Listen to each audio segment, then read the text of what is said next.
I'm going to need you to gather your things and stand up, ma'am. This gentleman will be taking your seat." The words arrived not as a question, not as a request, but as a conclusion that had already been reached somewhere before Simone Carter had even noticed the woman standing over her. And for a long moment, Simone simply looked up at the flight attendant with the particular stillness of someone who had learned very early in life that the first reaction is rarely the right one. The first-class cabin of Meridian Airways Flight 447 was exactly the kind of space that had been designed to feel inevitable, soft amber lighting that turned the cream leather seats into something approaching luxury. The faint scent of recycled air and expensive cologne. The muted sounds of passengers settling in with the unhurried ease of people accustomed to being comfortable in elevated spaces.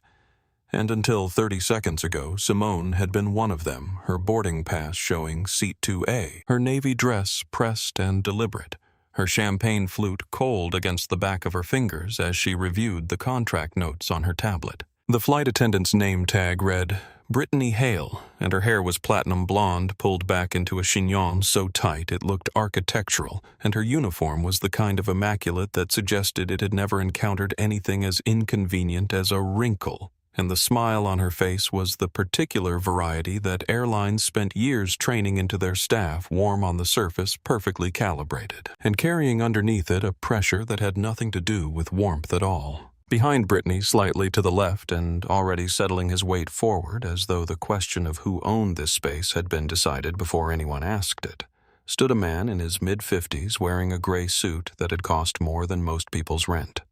Salt and pepper hair, a designer briefcase that he was already lowering to the floor beside Seat 2A with the casual confidence of someone who had spent 5 decades moving through the world and finding it arranged for his convenience, and he had not once looked directly at Simone. His name, she would learn, was Derek Colton. 20 pairs of eyes shifted in the quiet cabin, some overtly, and some through the calculated indirection of people who wanted to see without being seen to see. And in the window seat of 1A, an older woman with silver hair and a book open in her lap did not pretend to look away. She simply watched, her expression revealing nothing, her attention complete. At the entrance to the galley, a younger flight attendant named Elena Vasquez stood with a tray half prepared in her hands, and the moment she registered what was happening, her jaw tightened, and she did not move, and the stillness of her not moving was the kind that comes from understanding the situation completely, and being uncertain in that particular instant what could be done about it. Simone picked up her boarding pass from the armrest where she had placed it when she sat down, and she held it up with the measured patience of someone presenting evidence rather than making a plea. Seat 2. A confirmed the date of booking 6 weeks prior. Her name printed in clean black letters, and she looked at Brittany Hale and said in a voice that was steady and even and gave away absolutely nothing of what was turning over in her chest. "This is my seat. I reserved it specifically." Brittany's smile made a minor adjustment, the way a camera lens shifts focus on a subject without moving the frame, and she said, "I completely understand, and I apologize for any confusion, but we do have an operational discretion policy for our preferred guests, and Mr. Colton has priority status with the airline," and the way she said priority status was the way certain people say certain things, with the implication that the phrase itself ought to be enough that the words carried a self-evident authority that reasonable people would simply accept without asking where it came from. Derek Colton checked his watch. He did it without looking up, without acknowledging that he was standing 2 feet from a woman whose seat he was preparing to occupy, without any gesture toward the human being, whose presence he had apparently decided was a logistical detail rather than a person. And the small sound of the watch clasp settling back against his wrist was somehow louder than it had any right to be in the silence of the cabin. From 6C, several rows behind the first-class divider, a young man named Noah Park looked up from his phone, and his expression shifted in the way that expressions shift. When recognition arrives, he knew exactly who the woman in the navy dress was, and he sat very still for a moment, and then he turned his phone over in his hands and said nothing. Judith Calloway. In one, set her book down in her lap, spine up to hold her place. There was a particular kind of recognition that Simone Carter had developed over 42 years of moving through the world in her skin through boardrooms and venture capital meetings and country club networking events and corporate retreats at exclusive resorts. And it was not bitterness, and it was not even anger exactly. It was more like a precise clinical awareness that arrived the way a doctor reads an X-ray, identifying the structure of what she was looking at without needing it explained to her. She knew what this was. It wasn't the first time someone had looked at her and decided in the space of a glance that she was in the wrong place, had decided it not based on anything she had done or said or any evidence they could point to, but simply based on the fact of her presence in a space that their assumptions had already assigned to someone else, and the thing her grandmother Ida had told her. In the kitchen of their Baltimore row house, with her hands flat on the table and her voice carrying the weight of long experience, was that in this world they will try to erase you twice, once for being black and once for being a woman, and your job is to stay undeniably present without raising your voice. And Simone had carried that with her through every room that had ever made her feel like a question mark, and she carried it now. What specific policy, she said, and her voice was the same, measured, not combative. Genuinely inquiring authorizes the reassignment of a confirmed first-class booking to accommodate another passenger. Brittany's smile held, but something behind it flickered the way a light flickers when the voltage drops for just a fraction of a second, and she said, "It's our operational discretion protocol for elite status members, ma'am," and the phrase came out with the same practiced smoothness as before.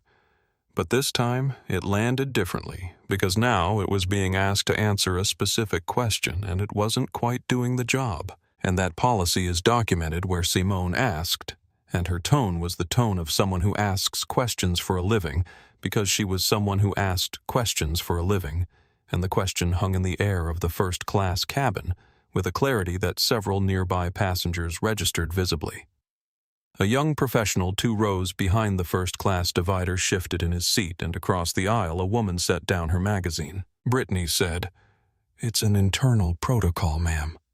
And then, with the slight acceleration of someone moving past a difficult moment, "If you'll just follow me to premium economy, we really do need to prepare the cabin for departure." It was at this point that Derek Colton spoke not to Simone and not quite to Brittany, but to the general atmosphere of the cabin in the way that people speak when they have decided that the conversation is essentially already over. And what he said was, "I've got connections waiting in Singapore, and I really do need to be rested for this flight." And the word connections arrived with the particular weight of a man who had used it many times and found that it usually worked. And there was something underneath it, not a word, just an implication that suggested the inconvenience here was Simone's presence rather than his entitlement. Noah Park's phone tilted upward by approximately 15 degrees. Simone thought about the contract. She thought about the 9 a.m. meeting in Seattle, about Marcus Webb's message that morning. "Whitfield's team is ready. Everything's in place. This is the one," and she thought about the $700 million that represented 3 years of development and 200 people at Apex Digital whose futures were wound up in it. And she thought about the fact that the company about to sign that contract was the same company whose employee was currently standing over her asking her to relocate because a man in a gray suit wanted her seat. She thought about what her grandmother had said. She picked up her tablet and her purse with deliberate, unhurried movements. Not the speed of someone accommodating, not the speed of someone retreating, but the speed of someone making a choice on their own terms.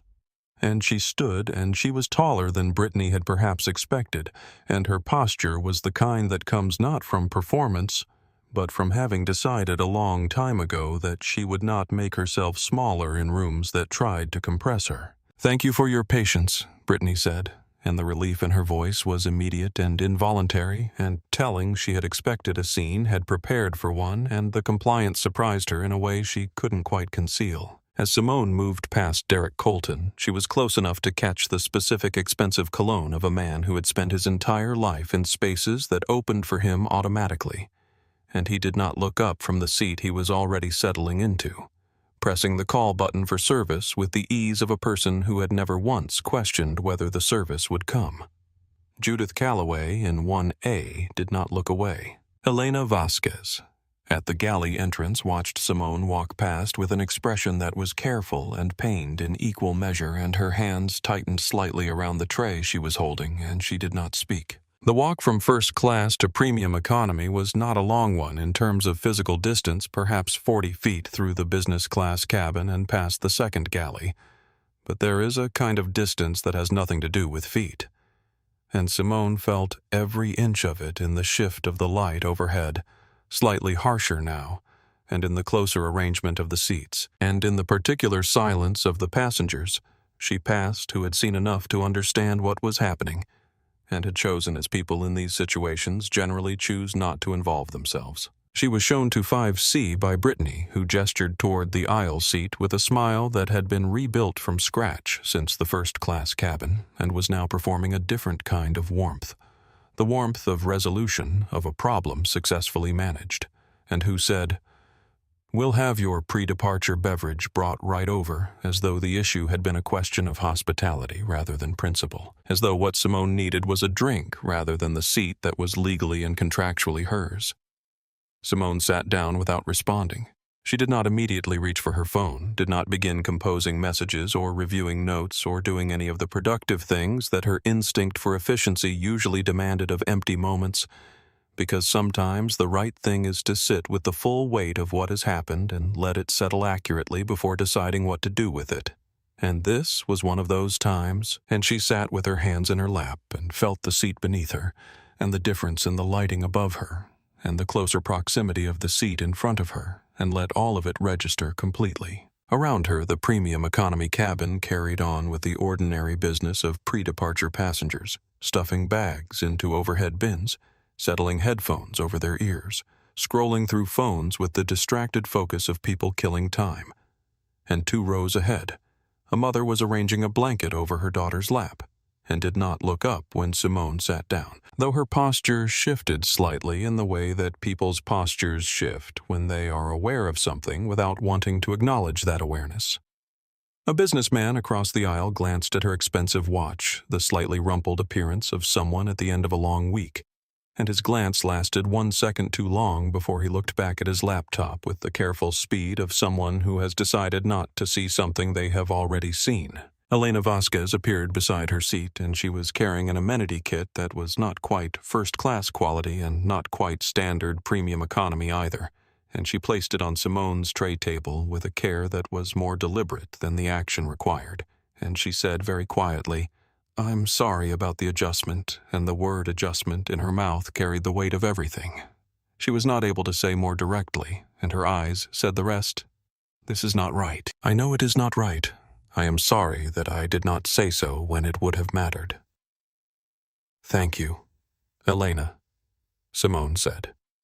And she meant it, and Elena nodded once and moved away. From 6C directly behind her, Noah Park had repositioned himself slightly in his seat, not in a way that would attract attention, but enough that his phone was at an angle that captured the premium economy cabin and the gap in the first-class curtain beyond it, and he had not yet said anything to anyone, though.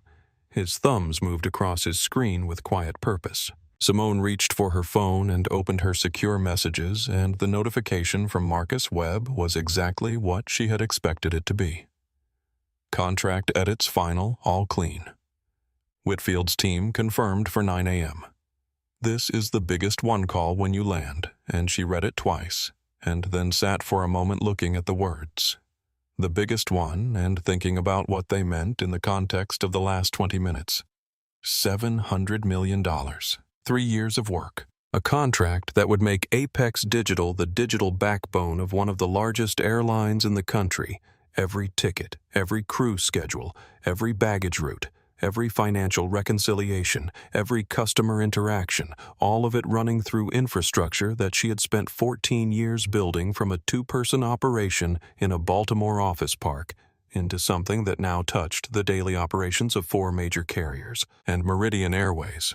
The company whose employee had just asked her to gather her things and stand up, whose regional VP was currently reclining in her seat, was about to sign the largest extension of that infrastructure in the company's history.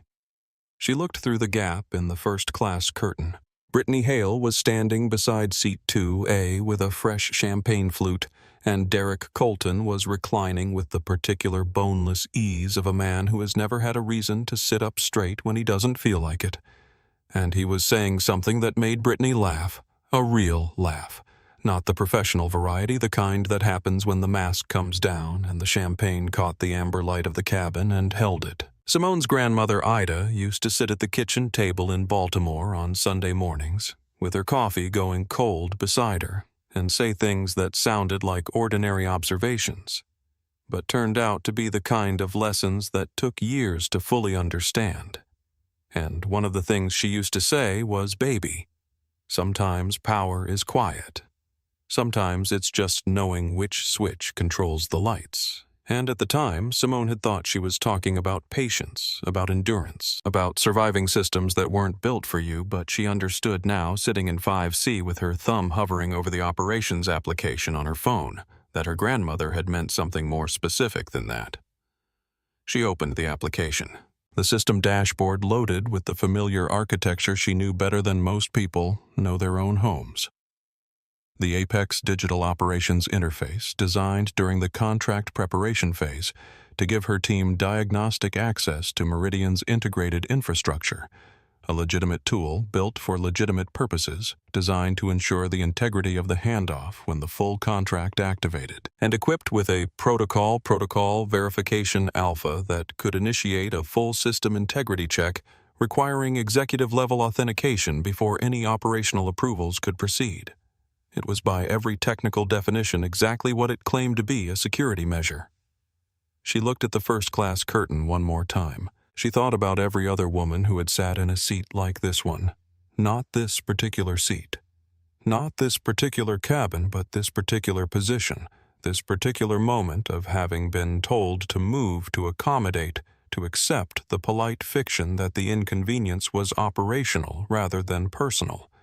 And she thought about how many of them had had no switch to reach, for no lever to pull, no way to make the room feel the weight of what it had done. The aircraft began to push back from the gate. Simone pressed the confirmation sequence 12 characters, 3 fields, her personal authorization code, and then she set her phone face down on the tray table and looked out the window at the ground crew moving in the orange terminal lights below. And her expression was the same as it had been when she boarded, calm, precise, and giving away nothing at all. 14 years ago, Simone Carter had left a senior developer position at a tech firm in D.C. with a business plan printed on 11 sheets of paper, a savings account that would last approximately 8 months if she was careful, and an idea that most of the venture capitalists she pitched in that first year told her was either too narrow or too ambitious, depending on which partner was in the room. The idea was this. The airline industry ran on digital infrastructure that had been built in pieces over decades by different vendors for different purposes, and the result was a patchwork of incompatible systems that cost airlines billions annually in inefficiency, errors, and lost data. And what the industry needed was not another piece of software, but a complete architectural integration. A single, unified digital backbone that could speak every language the existing systems already spoke, while adding the intelligence layer that connected them into something coherent. She had seen it from the inside at her previous job, where she had spent 2 years trying to get 3 incompatible scheduling platforms to share data without manual intervention.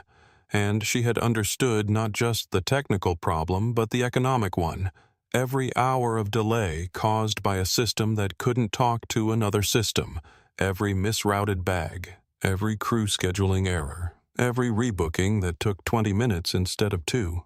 All of it had a dollar figure attached. And the dollar figures, when you added them up across an operation the size of a major airline, were staggering. Apex Digital Solutions, launched in a Baltimore office park with Simone and one engineer, a man named Devin Briggs, who had worked with her at the previous company and who had said yes to a 30% salary cut because he believed in the architecture and because Simone had a particular quality when she explained her vision, a combination of technical precision and absolute confidence that made the improbable sound not just possible but inevitable. Within 3 years, they had their first airline client, a regional carrier that was hemorrhaging money on operations and had tried everything else. Within 6 years, they had 4 clients, 40 employees, and a reputation in the industry for doing exactly what they said they would do. Within 10 years, Meridian Airways had come knocking. Meridian was the 3rd largest domestic carrier in the country, with 280 daily departures, 40,000 employees, and a digital infrastructure that had been built, added to patched, rebuilt in sections, and expanded again over 30 years, until it resembled nothing so much as a city that had grown without a plan, functional, in a manner of speaking, expensive to maintain, and profoundly vulnerable to the kinds of cascading failures that happened when one system's unexpected behavior rippled through 10 others that depended on it. The contract that was sitting in a conference room in Seattle waiting for signatures at 9 a.m. tomorrow was the culmination of 3 years of preparation mapping Meridian's entire digital architecture, identifying the integration points, designing the migration pathway, stress testing the new infrastructure against every failure scenario. Apex's engineering team could imagine and building into the system a set of security protocols that would protect the integrity of the transition during the handoff period. Those protocols included by mutual agreement with Meridian's CDO provision that allowed Apex to initiate a full system verification requiring executive-level authentication for any operational approvals in the event of a detected integrity concern during the pre-activation period. The provision had been written by Meridian's own legal team. Simone had not designed it as a weapon, and she was not using it as one. Now she was using it as precisely what it was, a security measure activated in response to a situation she had classified with technical accuracy as a potential integrity concern. Specifically, the concern that the company she was about to hand operational control of its digital infrastructure to was one that made decisions based on personal preference rather than stated policy, that fabricated protocols when convenient and abandoned them when inconvenient, and that had just demonstrated in 40 feet of cabin aisle exactly the kind of institutional decision-making that could compromise the integrity of any partnership. The plane had lifted from the runway, now banking west over the city, the ground falling away into a constellation of lights below. Simone looked out the window and thought about the 200 people at Apex Digital who showed up every morning and built things that worked, and she thought about the communities that the Meridian integration would serve the passengers in smaller markets who would finally get on-time arrivals instead of cascading delays. The crew members who would stop getting scheduling notices at midnight for 5 a.m. departures. And she thought about what it meant to build something real in the world and then be told by the world to sit somewhere else. She had not built Apex Digital to be accommodated. She had built it to be necessary. Marcus Webb's message glowed on her locked screen, patient and unread. This is the biggest one. Yes, she thought. It was. The authorization sequence for Protocol Verification Alpha required 12 characters in a specific pattern, divided across 3 input fields, and it had been designed by Apex's security architecture team to be impossible to trigger.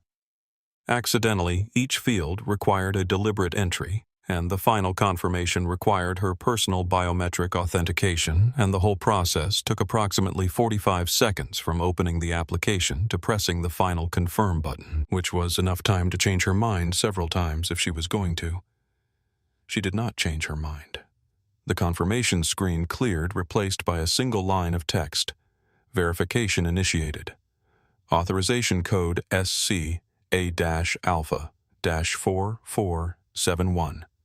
Notification sent to Apex Ops Team, Alpha, and Meridian Integration Oversight. She set the phone face down on the tray table. The cabin around her was quiet, in the way that late-night flights are quiet. The white noise of the engines, a constant presence beneath everything. The overhead lights dimmed to a gentle amber.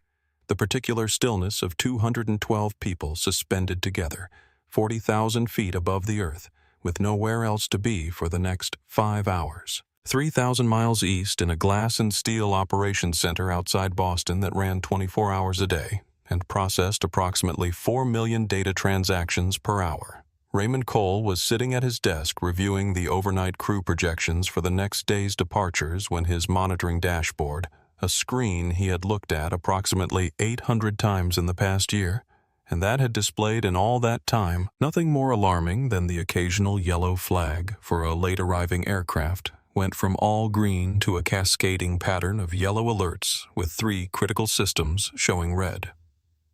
He stared at it for 3 full seconds before he moved. "Taylor," he said to the night shift systems administrator across the room, and his voice had that very specific quality that operations people recognize immediately. Not panic, not yet, but the absolute focused attention of someone who has just seen something they do not yet understand. "What am I looking at?" Taylor Morrison was already at her keyboard, her fingers moving across it with the speed of someone who had trained for exactly this kind of scenario, and she pulled up the system architecture map and the alert log simultaneously, and what she saw made her stop moving for 1 second before she resumed with greater urgency. "It's a verification protocol," she said, "coming through the Nexus, coming through the Apex integration layer, the pre-activation infrastructure," and the slight correction in her terminology was important because what she was realizing as she spoke was that the system doing this was not a Meridian system.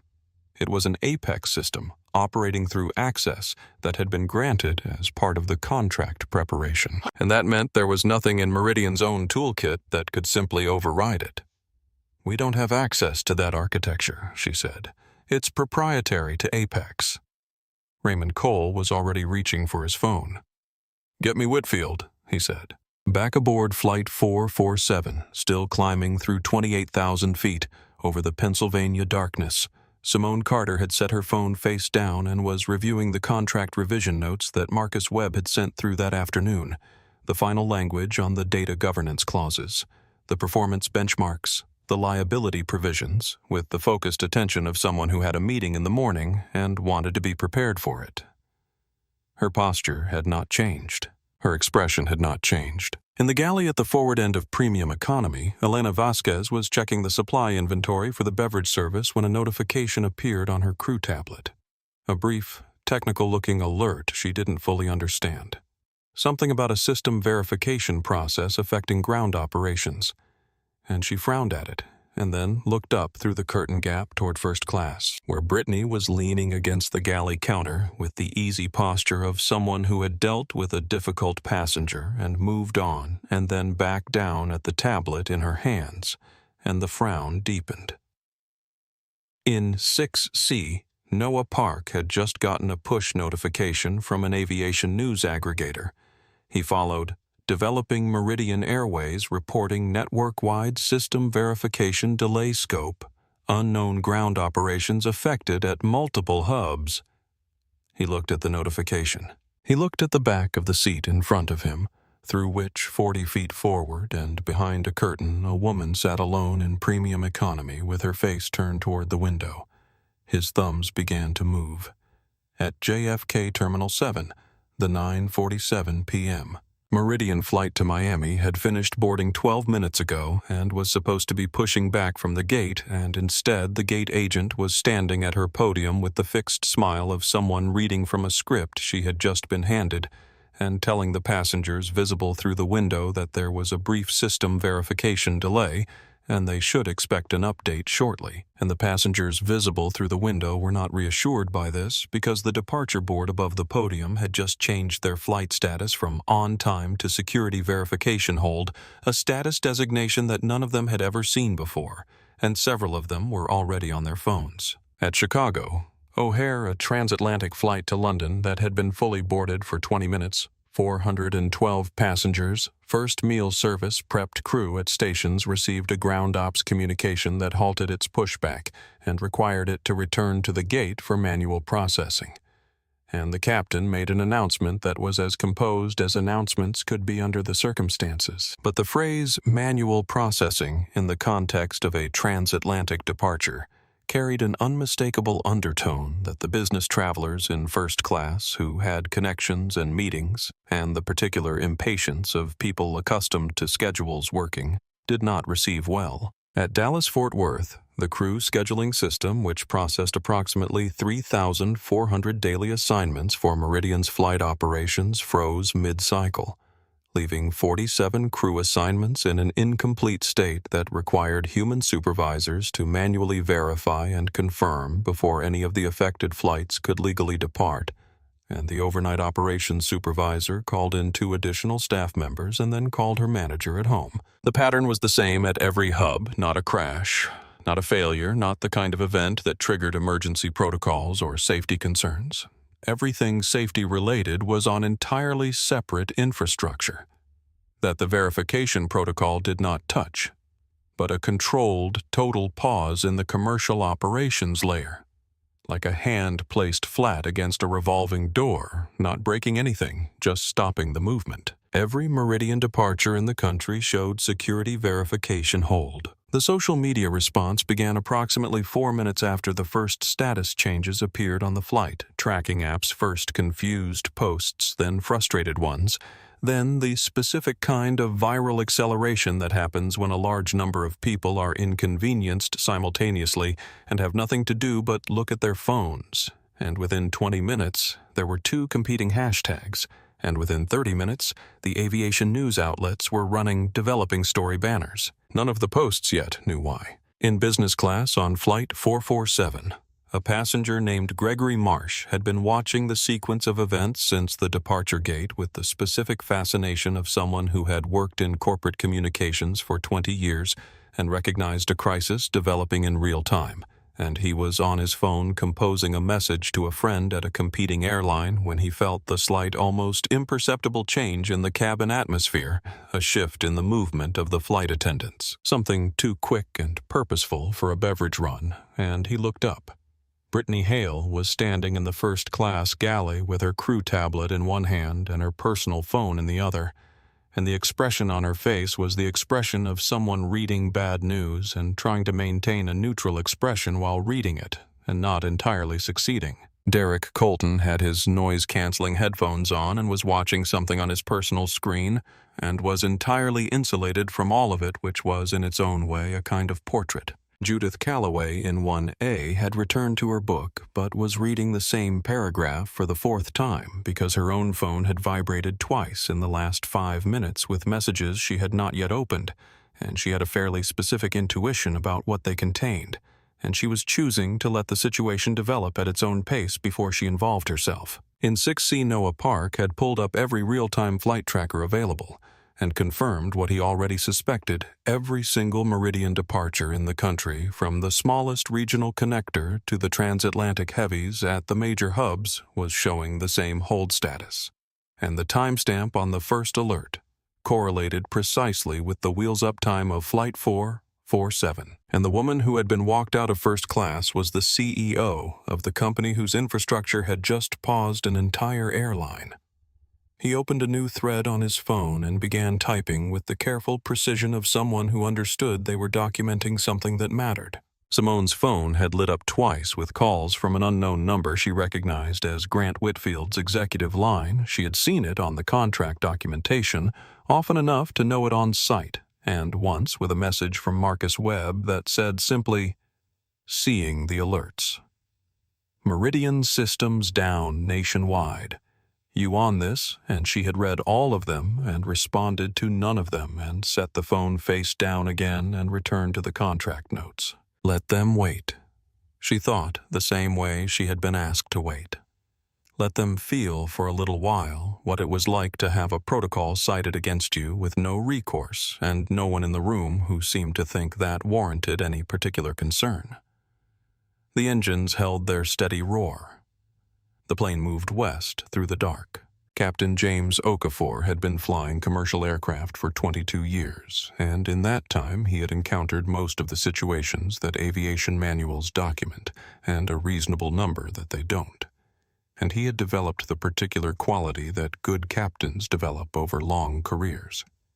A calm that was not the absence of concern, but the management of it. The ability to receive information that would alarm most people and respond to it with the kind of measured deliberateness that makes everyone around you feel that things are, if not exactly fine, at least navigable.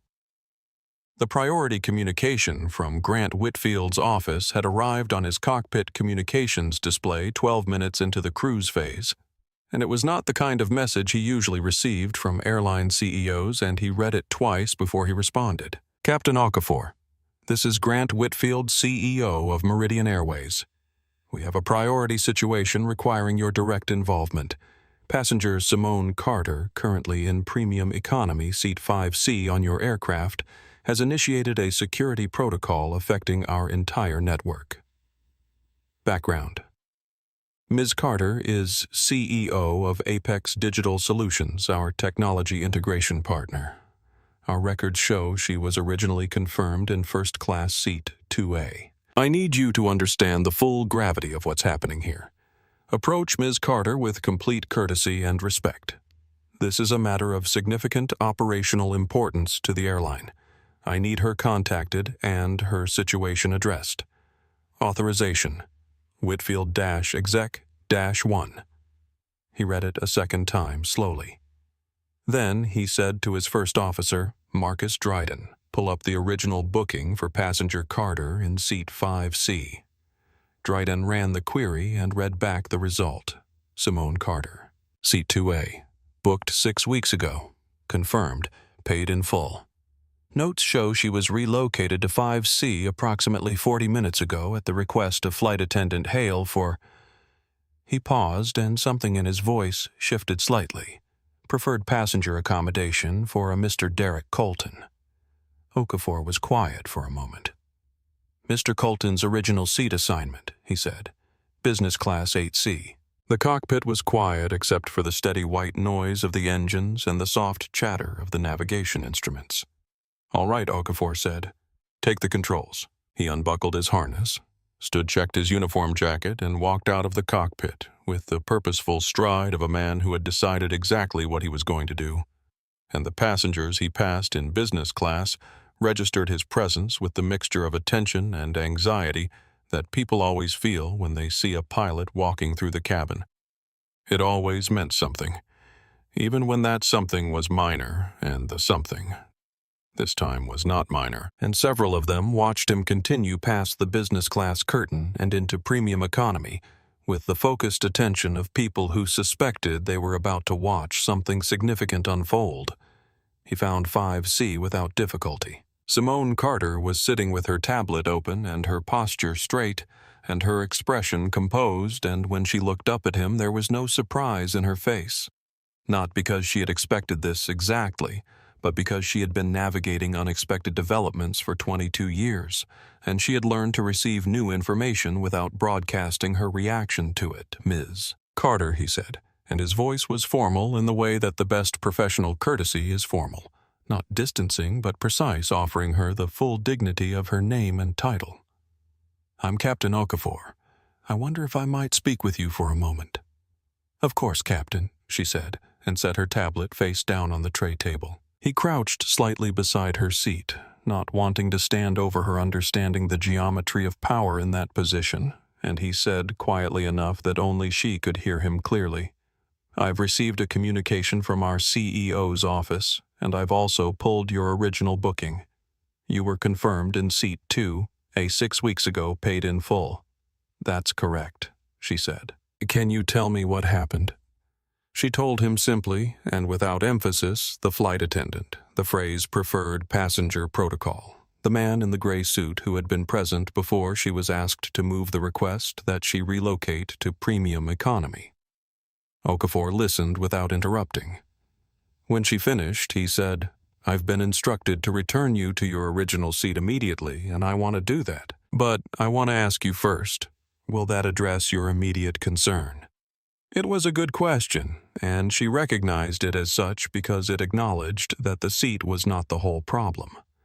That the seat was the visible surface of something that went deeper, and that returning her to 2A would resolve the symptom without necessarily addressing what had produced it. It would be a start, Captain, she said. He nodded once, a small, deliberate acknowledgement that understood everything she had and hadn't said in those 6 words. Then if you'll follow me, he said, and stood. The walk back through the aircraft was 40 feet in the same direction Simone had walked an hour earlier, but it was 40 feet of an entirely different kind, and she felt the difference in the way that you feel the difference between walking out of a room and walking back into it with the room changed. Noah Park looked up from his phone as she passed through premium economy, and the expression on his face was the expression of someone watching something they had hoped would happen, and were not entirely certain would a quiet relief that carried its own kind of intensity. And his phone was raised now with no attempt at concealment, because what was happening was the kind of thing that should be documented, and he had already decided to document it. 2 rows behind him, Gregory Marsh had abandoned any pretense of doing something else, and was watching with the complete attention of someone for whom this had become the most important event in his vicinity. They moved through business class Okafor slightly ahead, his uniform carrying the authority that uniforms carry when the person inside them has decided to use it, and Simone a half step behind her posture, unchanged from the moment she had boarded, straight unhurried present, and the passengers they passed registered the procession with the particular alertness of people who understand that something significant is in motion even when they don't yet know all of it. They reached the first-class curtain. Brittany Hale saw them coming, and Simone watched the smile on Brittany's face do the thing it had done twice before, that fractional rearrangement, that shift in the voltage behind the expression. But this time, the shift was more substantial because the captain was there, and the captain's posture communicated something that made the smile difficult to maintain. Brittany Okafor said, and his tone was the tone of someone who has made a decision and is communicating it, not requesting feedback. Ms. Carter is returning to her original seat in 2A. Please assist Mr. Colton with relocating to an available seat in business class. Brittany opened her mouth. Captain? She began, and the word carried the beginning of a protocol justification, the beginning of the phrase that had been used to produce this situation in the first place. This comes directly from CEO. Whitfield Okafor said, and his voice had not changed in volume or in sharpness, but it had changed in some quality of finality that made the interruption unnecessary, and it is not a request. In seat 2. Derek Colton became aware that something was happening in the way that people become aware of things when they are wearing noise-canceling headphones, and the visual field shifts. He pulled the headphones down and looked up with the irritation of a man interrupted mid-film, and what he saw was the captain standing beside his seat and a woman he recognized in the aisle behind him. His expression moved through confusion and irritation and something that was trying to be authority and not quite making it. What exactly is going on? He said. Mr. Colton Okafor said there has been a misunderstanding regarding the seat assignment. Miss Carter was originally confirmed in 2A, and I need to ask you to relocate. I'm a regional VP with elite status, Derek said. And he said it the way people say things they have found to be effective, with the implicit expectation that the phrase would do the work it had always done, and Brittany already explained the protocol. This directive, Okafor said, with a patience that had nothing passive in it, comes from CEO Whitfield personally. There is a larger operational situation involved. This is not a discretion question. The name Whitfield produced a visible recalculation in Derek's expression. The CEO was above everyone else in the organizational structure Derek inhabited, and even entitled men understood when they had run out of runway. He looked at Simone. He looked at her the way he had not looked at her during any of the previous exchanges, actually looked, registering her face and her posture and the specific quality of the composed patience she was directing at him. And she watched the arithmetic happen behind his eyes, the belated addition of things that should have been obvious to him 40 feet back. Who exactly are you? He said. And the question arrived differently this time, stripped of the dismissive register it would have carried, before carrying instead something that was adjacent to the beginning of understanding. Simone said nothing. She simply looked at him with the steady, unperturbed attention of someone who had been asked to wait and had waited, and was now done waiting, and was prepared to be patient for exactly as long as it took. Elena Vasquez appeared at the precise right moment. How much of that timing was instinct, and how much was professional training, was impossible to say. But she materialized beside Derek with the smooth efficiency of someone who had been watching and was ready, and she said, Mr. Colton, we have a seat prepared for you in business class. Let me help you with your things. And her voice carried a warmth that was real rather than performed the warmth of someone offering a man a way to exit a situation without completely losing face. And Derek, after another second of suspended calculation, stood. He gathered his briefcase. He moved toward business class without speaking again, and as he passed Simone, their eyes did not meet, and the absence of that meeting said everything it needed to say. Simone sat down in seat 2A. It felt in the particular way that reclaimed things feel like something more than a seat. Judith Calloway in 1A had lowered her book. She looked at Simone with the calm, direct appraisal of someone who had been watching for a long time and had just seen the thing she was watching arrive, and then she gave a small nod, not congratulatory, not celebratory, but the nod of one professional recognizing another, and Simone received it with the same quiet economy. The champagne arrived in a crystal flute. She asked for water. The confrontation, when it came, arrived the way confrontations do, when a person has been given enough time to replace humiliation with the story of humiliation that makes it someone else's fault. Derek Colton pushed back through the business class curtain approximately 15 minutes after his relocation, his face carrying the flushed, specific quality of a man who had spent those 15 minutes on his phone with someone who had told him he had options, or possibly the face of a man who had spent those 15 minutes building a version of events in which he was the aggrieved party. He stopped beside seat 2A. He stood over her in the exact geometric relationship that Brittany had stood over her 2 hours earlier, and the inversion was so precise that it might have been designed, and several passengers in the first-class cabin who had been present for both moments felt it land. "Do you understand what you've done?" he said, and his voice was louder than it needed to be, not shouting, but the deliberate elevation of someone who has decided that volume confers authority.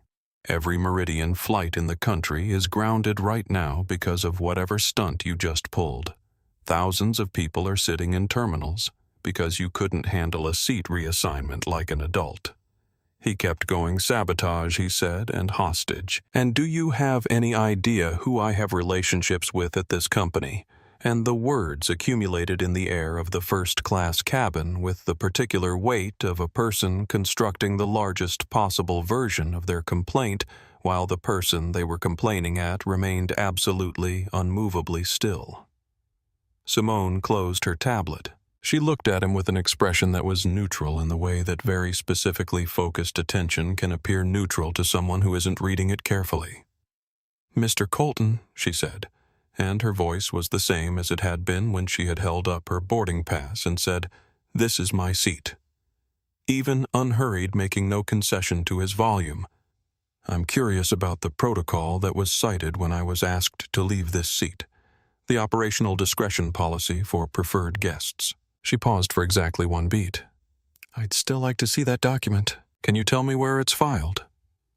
The silence that followed that question was a different quality of silence than the previous silences in this cabin, because everyone present understood that there was no document, that there had never been a document, that the protocol had been a phrase constructed on the spot to accomplish a specific outcome.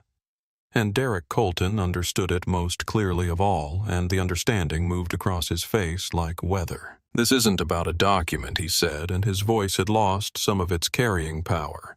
"This is about you retaliating against an entire airline." "Was it a simple reassignment?" Simone said, and there was nothing hostile in her tone. Nothing that could be reasonably characterized as an attack, just a question arriving with very precise clarity. "When you set your briefcase down in my seat before anyone had asked me to move. Did it occur to you at any point to wonder why the woman already sitting there was being asked to leave?" The question was the kind that doesn't need an answer, because the answer is already visible in the room. Brittany Hale had appeared at the edge of the galley with the rigid posture of someone who has just realized that the phrase she invented 2 hours ago is being examined in public, and her expression was the expression of a person experiencing the particular discomfort of being held without being named to account. "This is about race," Derek said, changing directions. "You're making it about race." "I'm asking about a policy," Simone said. If that policy was applied consistently and fairly, you should be able to show me where it's documented. That's all I'm asking." The first-class cabin had gone completely still. Nobody was pretending to read. Nobody was pretending to look at a screen. Every person in the cabin was watching with the full, undivided attention of people who understand they are witnessing something that matters, and the watching was its own form of consequence, the room refusing collectively to look away. Captain Okafor appeared at the front of the first-class cabin. He did not say anything elaborate. He looked at Derek Colton with the steady authoritative attention of a man who has absolute jurisdiction over the space he is standing in, and Derek, who had already run out of protocols and executives and volume and was now running out of audience, looked from Okafor to Simone and back again, and the last of the performance collapsed. "This isn't over," he said to Simone quietly enough that it was almost private, and there was something in his voice now that was closer to confusion than threat. The confusion of a man who had moved through 40 years of professional life with certain assumptions about how things worked, and was standing now in the ruins of one of them. "You're right about that," Simone said, and her voice was quiet too, and there was no triumph in it, and no anger, just the plain acknowledgement of a fact that both of them now understood. It's just beginning. He turned and went back through the curtain. From one, a Judith Calloway said not to anyone in particular, but in a voice that carried clearly in the silence of the cabin, remarkable. Simone reopened her tablet. Captain Okafor arranged for her to use the forward phone booth, a small, semi-enclosed space near the first-class galley that offered enough acoustic privacy for a call of this nature, and he did it without being asked, with the quiet efficiency of a man who was managing a situation with more dimensions than he had initially anticipated, and was bringing the full weight of his professionalism to each of them. "Mr. Whitfield," Simone said when the call connected. "Ms. Carter." Grant Whitfield's voice was the voice of a 58-year-old man who had managed major crises before and knew what they felt like from the inside, and what this one felt like, she could tell, was different from the usual variety.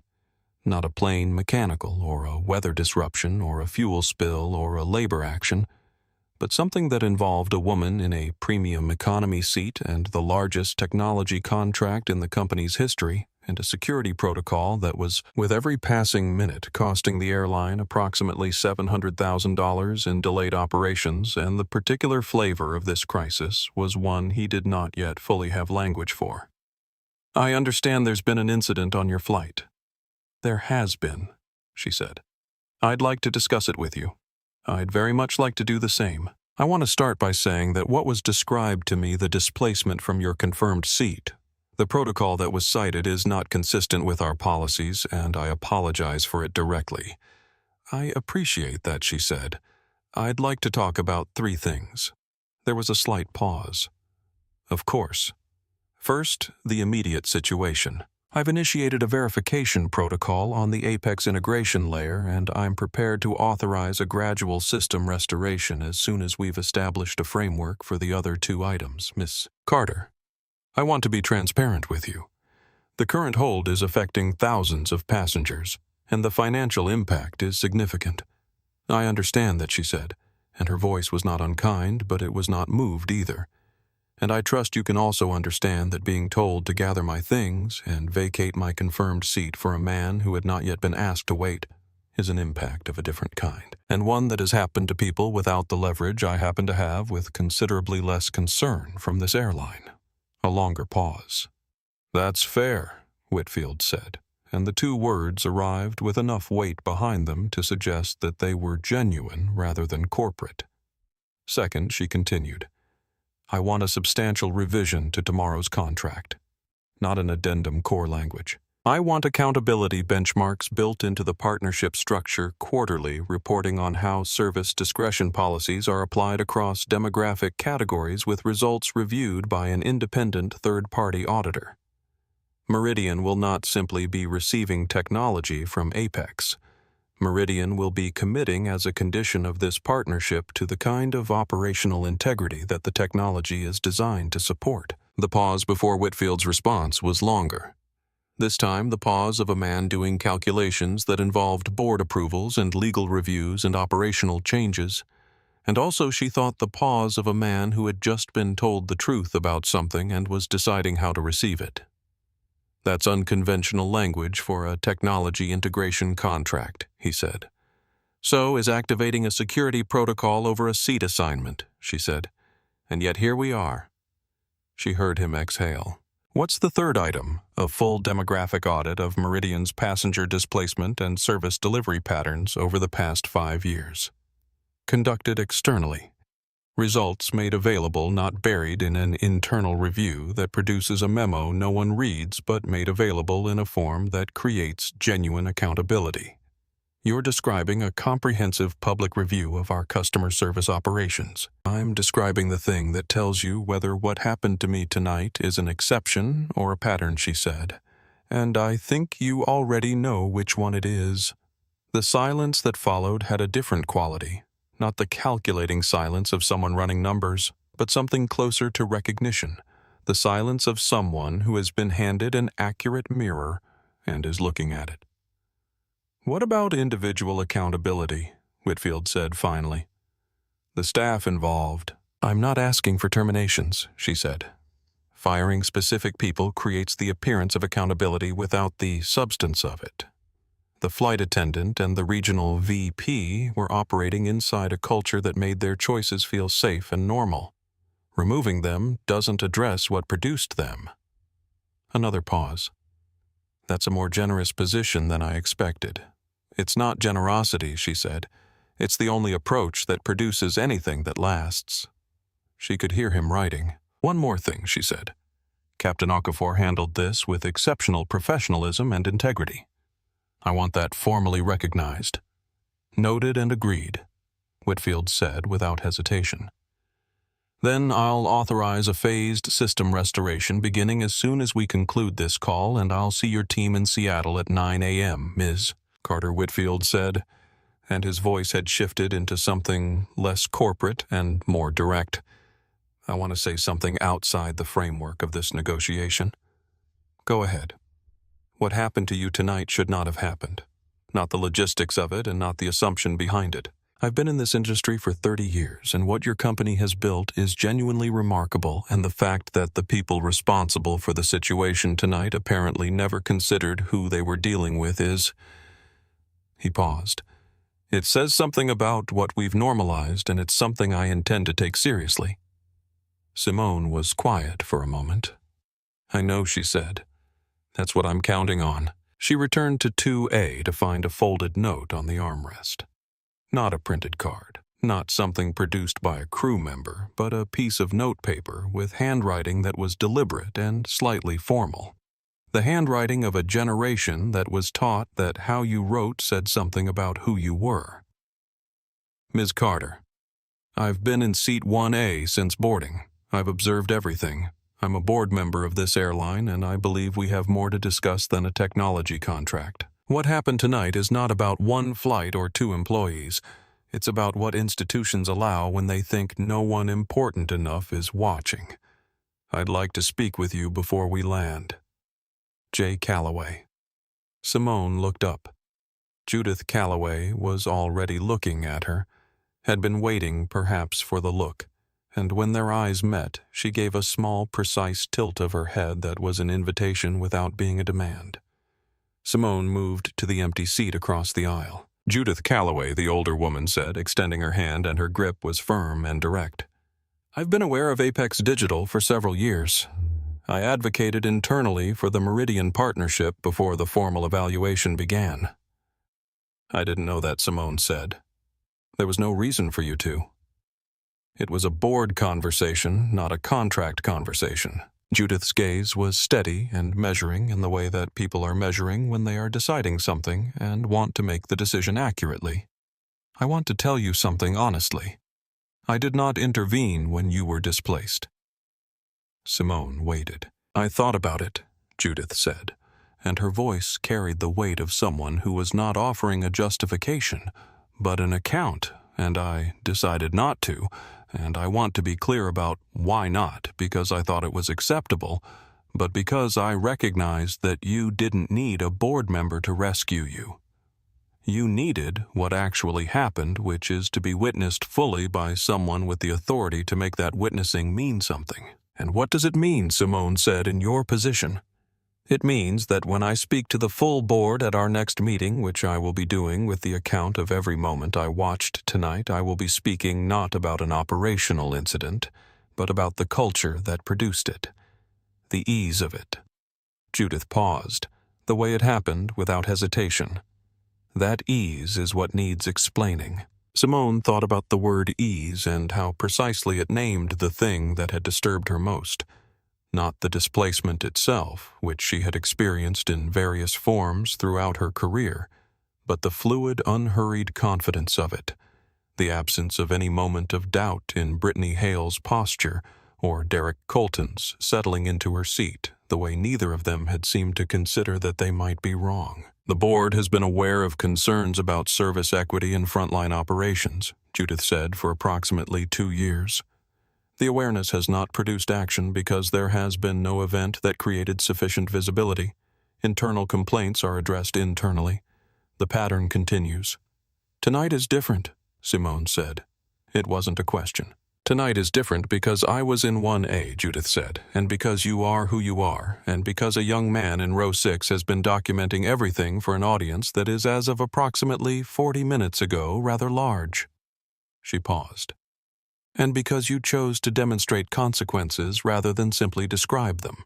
They sat in a brief shared silence that was the silence of two women who understood power structures from the inside, understood the rules of engagement, the ways the system absorbed and neutralized the usual complaints, the specific kind of action that could produce a different result.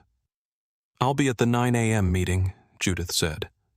I believe Mr. Whitfield has already been made aware that I'm on this flight. How did he respond to that information?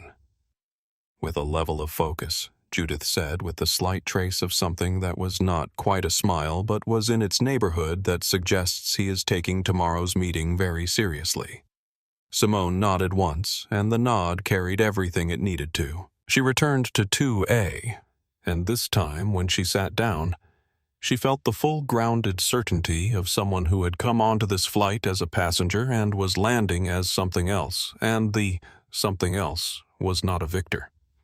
Victory had nothing to do with it, but a person who had made the room acknowledge what the room had done, and that was a different thing entirely, and it mattered in a way that was harder to name and deeper than winning. While Simone had been in the phone booth, and while the conversation with Whitfield had been finding its shape, the story had been spreading through the aircraft with the organic word-of-mouth velocity that information achieves when people are in an enclosed space with limited distraction and something genuinely extraordinary is happening in their immediate vicinity. Noah Park's thread had been building for 90 minutes and had crossed at some point over Ohio from a niche aviation-interested audience into the broader territory of things that people share because they make them feel something.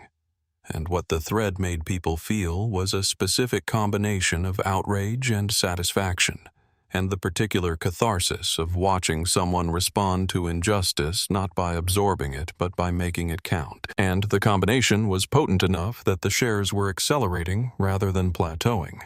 The thread read in part, I'm on Meridian Flight 447, and I watched something tonight that I need people to understand happened in real time. A black female executive was removed from her confirmed first-class seat, which she booked 6 weeks ago and paid for to accommodate a white regional VP for the same airline who wanted it. No reason, no legitimate policy. The flight attendant cited a preferred guest protocol that, as far as anyone on this plane can establish, does not exist. The woman who was displaced did not argue, did not make a scene. She gathered her things and moved to premium economy. 20 minutes later, every Meridian flight in the country showed a security hold. The airline's CEO messaged the captain personally. The captain walked through the entire aircraft to escort her back to her original seat himself. She never raised her voice. Not once. The thread had 17,000 shares by the time the aircraft was over Colorado, and a journalist at the Seattle Times had reached out to Noah's DMs, and Meridian's communications director had sent her third message to Whitfield's assistant in 40 minutes. On the aircraft, the knowledge moved through the cabin in the lateral, person-to-person way that information travels in enclosed spaces. A whisper in business class, a phone shown to a seatmate in premium economy, the businessman in 9B who had been texting updates to his wife since before the seat restoration and whose wife had already told 4 of her friends.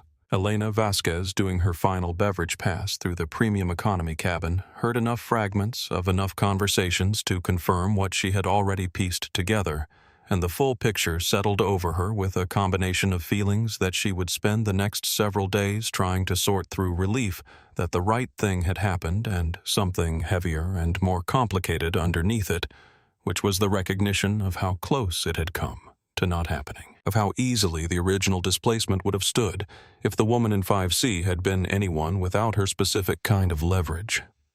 She paused beside the seat where Simone had been sitting empty, now its occupant back in first class, and she stood there for a moment longer than she needed to. In business class, Derek Colton was in his seat with his phone face up on the tray table, and the phone had not stopped vibrating since he sat down, and the name appearing most frequently on the screen was someone at Meridian's executive office, and the conversation those calls produced had shifted the color of his face through several shades of unhappy in the last hour, and he was no longer watching anything on the seatback screen, and his noise-canceling headphones were in his bag. Brittany Hale was performing her duties with the mechanical precision of someone focused entirely on execution, because focusing entirely on execution was the only available alternative to thinking about certain other things, and she refreshed Simone's water glass in 2A without meeting her eyes, and Simone accepted it without comment, and the exchange contained more information than either of them spoke aloud. Captain Okafor's intercom announcement when it came was brief and carefully worded. "Ladies and gentlemen, this is your captain. I'm pleased to tell you that the operational verification affecting Meridian's network is being resolved, and all systems will be returning to normal functionality shortly. Our flight continues on schedule, and we appreciate your patience." What the announcement did not say, what it could not say over a cabin A was that the operational verification had been resolved because the woman in 2A had agreed to resolve it, and that the agreement had conditions attached, and that those conditions were in the process of being drafted into a contract that would be signed in a conference room in Seattle in less than 12 hours. The cabin received the announcement with a murmur that was partly relief and partly the sound of people fitting the last piece into a picture they had been assembling for 90 minutes. In 6C, Noah Park sent one final tweet before putting his phone away. She never raised her voice, not once, and the whole thing still changed. Then he looked out the window at the lights of Denver 30,000 feet below and beautiful, and he thought that he had just watched the most precisely executed act of principled leverage he had ever seen, and that the most remarkable thing about it was how quiet it had been. The aircraft began its descent into Seattle somewhere over the eastern edge of Washington state, and the city appeared below them, gradually. First the distant glow of it against the dark, then the individual threads of highways and neighborhoods, then the specific geometry of the waterfront and the bridges, as the plane banked and aligned itself with the runway. And it was the kind of approach that reminded you, if you were in the mood to be reminded, that there was something remarkable about the fact that human beings had arranged to move themselves through the sky in metal tubes and arrive on time in specific places where other people were waiting. Simone had not slept. She had spent the descent hour in the particular productive focus of someone who has just navigated something significant and now needs to navigate what comes after it.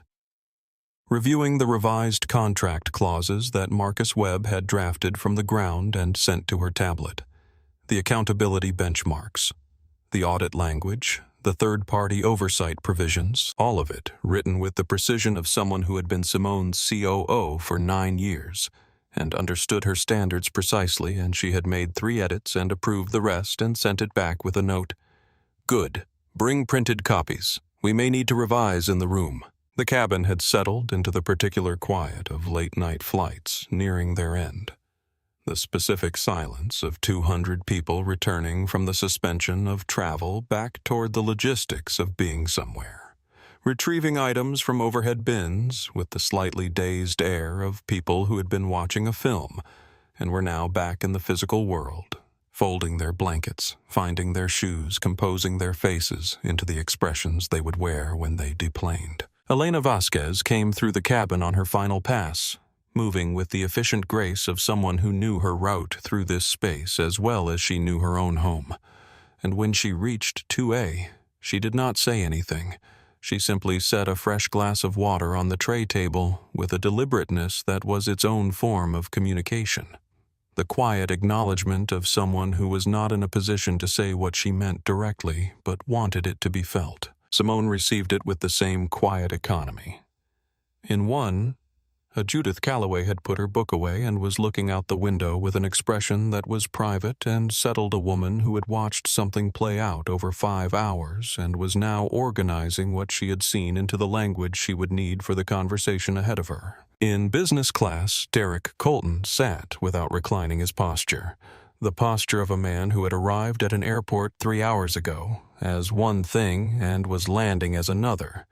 And what the other thing was had not yet been fully named, but the naming was coming and he knew it. Brittany Hale moved through her landing procedures with the focused correctness of a professional who would not give anyone any cause for additional concern, and she did her job and she did it well, and somewhere underneath the professional surface something was running a different calculation, and what that calculation would produce was not yet visible. Noah Park had put his phone in his bag and was watching the city rise toward them. And he was not composing anything, not documenting anything. Just watching Seattle come up out of the dark, the way cities come up when you're landing at night, whole and complicated and lit from within by 10,000 private lives moving through their ordinary motions, unaware that anything particular had happened in the sky above them. Simone looked out the window at the approaching city and thought about her grandmother, Ida.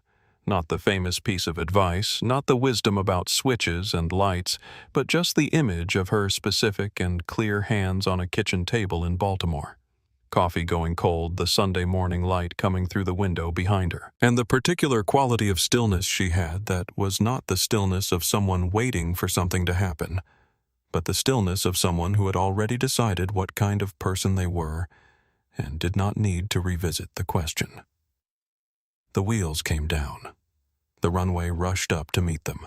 The aircraft docked at the Seattle gate with the smooth, practiced inevitability of a system working as it was designed to work, and the jetway connected, and the door opened, and the ordinary choreography of arrival began: the unbuckling of seatbelts, the retrieval of bags, the forward movement of 212 people toward the next phase of their evening.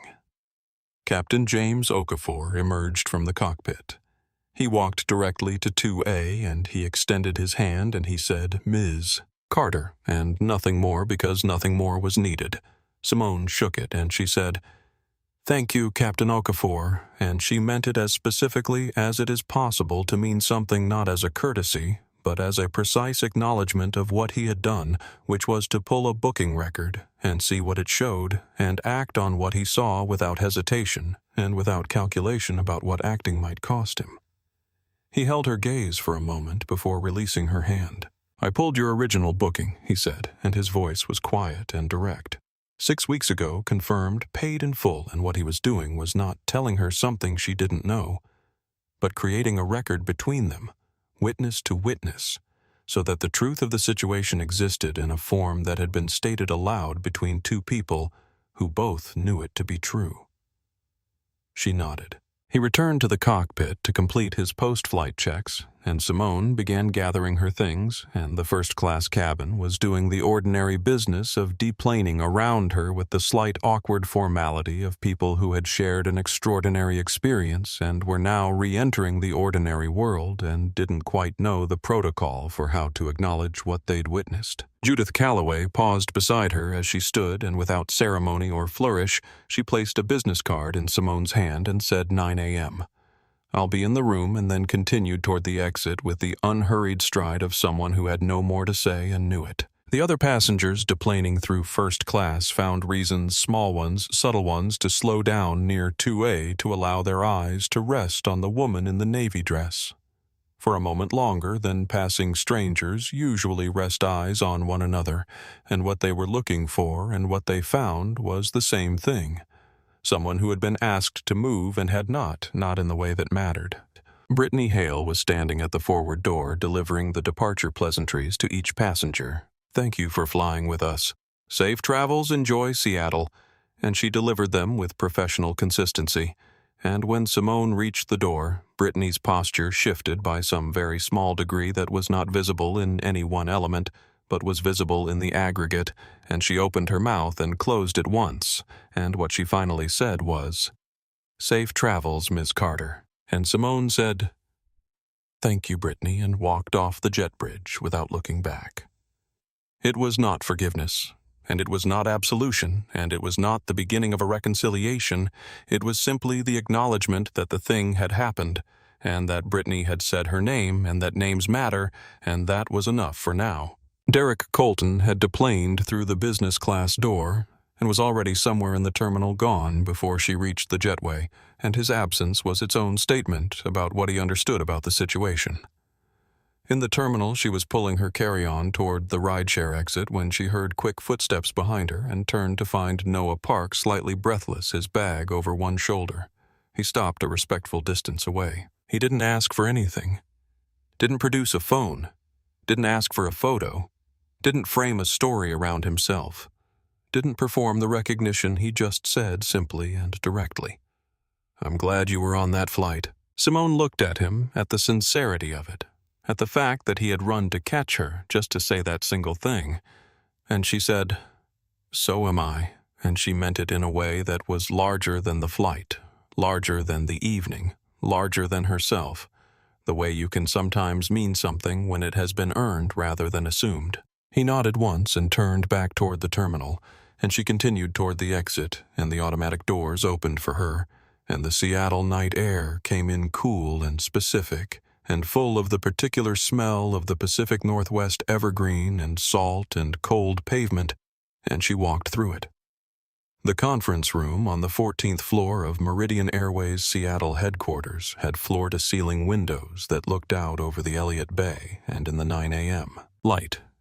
The water was the specific gray-blue of a Pacific morning in autumn, and the container ships moved on it with the patient slowness of very large things that understand they don't need to hurry. Grant Whitfield was at the head of the table when Simone arrived with Marcus Webb and her legal team, 2 attorneys who had been up until 2 a.m. finalizing the revised contract language, and beside Whitfield sat his CDO and 2 members of his legal department, and 3 seats down, arranged with the unhurried composure of someone who had already been there for 20 minutes, was Judith Calloway. The introductions were brief. Whitfield looked at Simone across the table with the expression of a man who had spent the night thinking carefully about what he was going to say, and had arrived at something closer to honesty than he had originally planned. "Before we begin," he said, "I want to acknowledge directly and on behalf of Meridian Airways what occurred on Flight 447 last night. Not the operational disruption, what preceded it. What was done to you was wrong, and it was wrong in ways that go beyond a single flight attendant making a bad judgment call in the moment." Simone let the statement stand without filling the silence after it. "I'd like to proceed to the contract," she said. The revised language was presented. Meridian's attorneys flagged 2 clauses as precedent-setting within the industry, the quarterly demographic reporting requirement and the independent audit provision, and noted that full implementation would require board approval for certain elements. "The board is prepared to move forward," Judith Calloway said from her seat 3 places down, and the statement landed in the room with the specific gravity of something that had already been decided, and Meridian's attorneys exchanged a glance and returned to the document.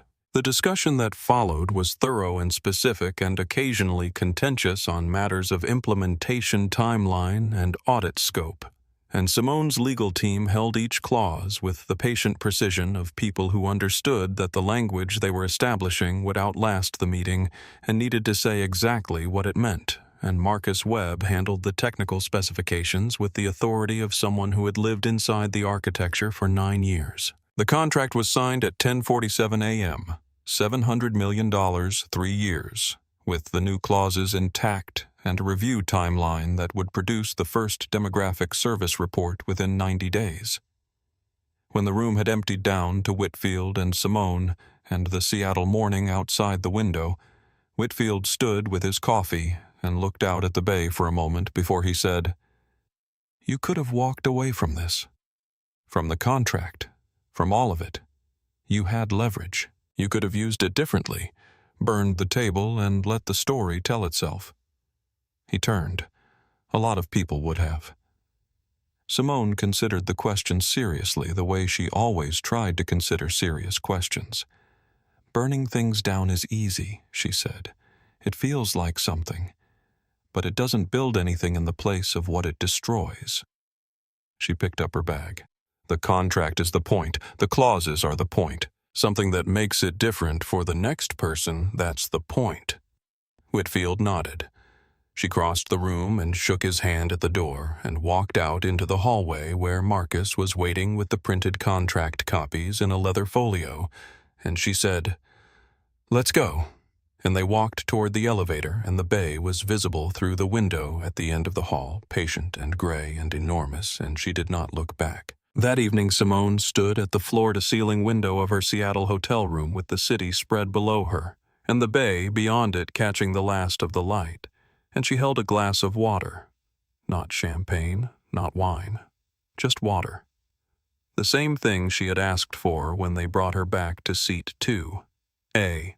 And she thought about the day, not as a crisis navigated or a victory claimed, but as a thing that had happened and was now finished, replaced by something more durable in its place.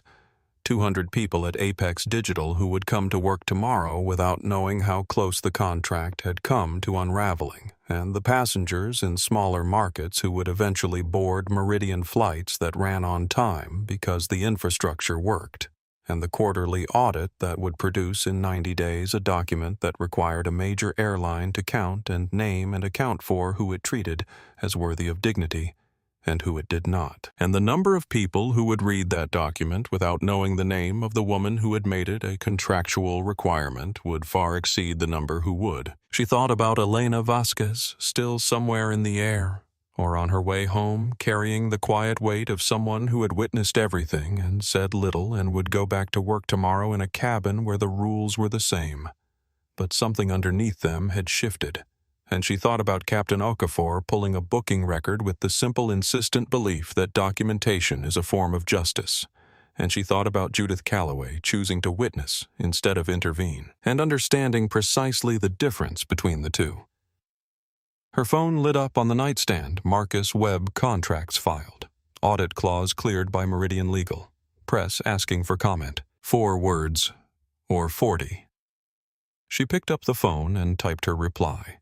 Let the contract speak, and set it back down, and below her the city moved with the ordinary momentum of 10,000 ordinary evenings, and somewhere across town a Meridian gate agent handed a boarding pass for seat 2A to a black woman in a burgundy coat, and said simply, without hesitation, without a second glance, "Enjoy your flight."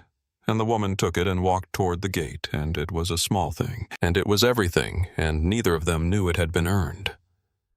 If this story stayed with you, please take a moment to like and subscribe to our channel. Your support is what allows us to keep telling stories about dignity, justice, and the kind of quiet courage that changes things without making noise. Have you ever watched someone respond to injustice, not with anger, but with precision? Tell us in the comments. We read every one.